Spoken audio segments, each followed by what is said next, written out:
Students, ये chapter number 16 का topic 7 है, आरएल सीरीज सर्किट।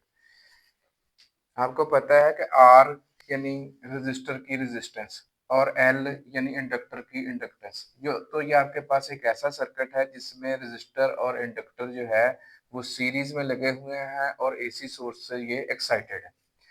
अच्छा, अब इसमें से आपके पास जो है आईआरएमएस जो है वो करंट पास कर रहा है।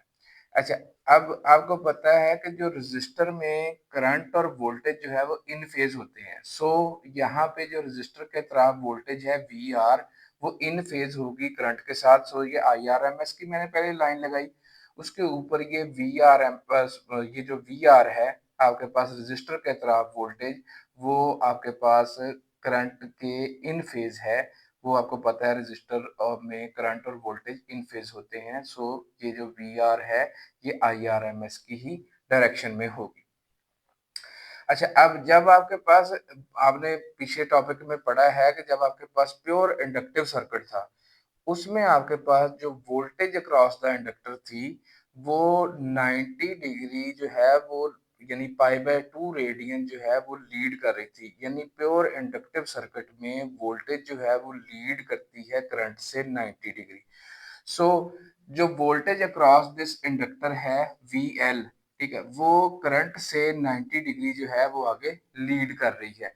अच्छा, अब यहाँ पे जो वोल्टेज की इफेक्टिव वैल्यू होगी वो आपके पास ये V R voltage across resistor और वोल्टेज अक्रॉस इंडक्टर उनका वेक्टर सम होगी। अब मैंने ये वी आर और वी एल वेक्टर को जब जमा किया है, वेक्टर के एडिशन का यही तरीका होता है, मैंने वी एल को उठाया वी आर के हेड पे रख दिया। ये आपके पास जो है वो इफेक्टिव आपके पास वैल्यू है यानी वी आर एम एस है। अच्छा, अब ये जो वी आर एम एस है इसकी वैल्यू डिटरमाइन करने के लिए देखें ये आपके पास एक राइट एंगल ट्राइंगल बनती है जिसमें ये एंगल जो है ये राइट एंगल है। यहाँ पे आपके पास जो हाइपोटेन्यूज है वो परपेंडिकुलर का स्क्वायर प्लस बेस का स्क्वायर और उसका अंडर रूट। तो ये देखें आपके पास परपेंडिकुलर का स्क्वायर प्लस बेस का स्क्वायर और उसका अंडर रूट। अब वी आर यानी वोल्टेज अक्रॉस द रेजिस्टर आपको पता है ये I R M S into R होती है।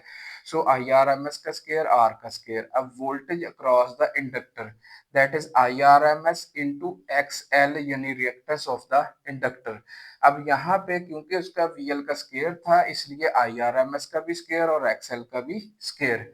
यहाँ पे हम आई आर एम एस का स्क्वायर जो है वो कॉमन ले सकते हैं, तो इनसाइड आपके पास आर स्क्वायर प्लस एक्सएल का स्क्वायर आएगा। अच्छा, अब ये आई आर एम एस का स्क्वायर हम अंडर रूट से बाहर निकाला तो ये आपके पास आ गया आई आर एम एस और into under square root of R square plus omega into L का स्क्वायर। यानी एक्सएल की जो वैल्यू है ये हमने पिछले टॉपिक्स में डिस्कस किया है कि ये एक्सएल जो है रिएक्टेंस ऑफ द इंडक्टर जो है ये फ्रीक्वेंसी डिपेंडेंट होती है और ये ओमेगा इंटू एल के इक्वल होती है। एक्सएल का स्क्वायर जब लेंगे तो आपके पास ओमेगा का भी स्क्वायर आ गया और एल का भी स्क्वायर आ गया।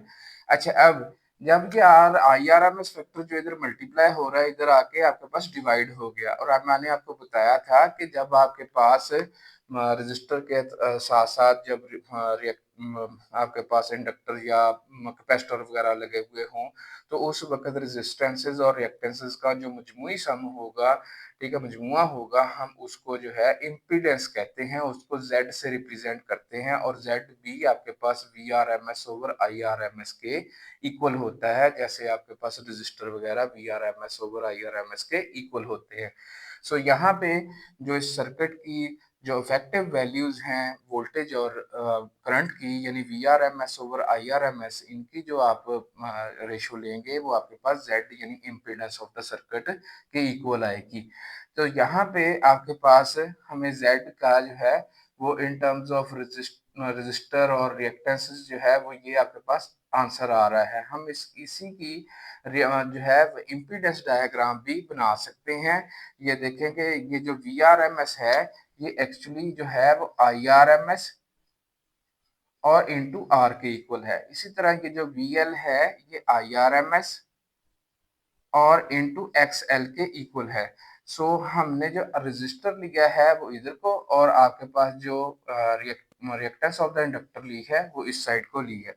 सो जब हम ये आर और इस एक्सएल का सम अप करेंगे वेक्टर सम, तो ये आपके पास जेड आएगा। अब यहाँ से अगर हम जेड की वैल्यू निकालें इस इम्पीडेंस डायग्राम से, तो वो भी आपके पास देखें कि आर का स्क्वायर प्लस एक्सएल का स्क्वायर और उसका अंडर रूट आएगी। जब हम इस एक्सएल की जगह ओमेगा एल पुट करेंगे तो आप देखेंगे ये वाली वैल्यू और ये वैल्यू जो है वो सेम है। सो ये आपके पास जो जेड इम्पीडेंस है वो आपके पास फार्मूला उसका आ चुका। अब उसके बाद आ जाती है इसकी फेज एंगल की बात।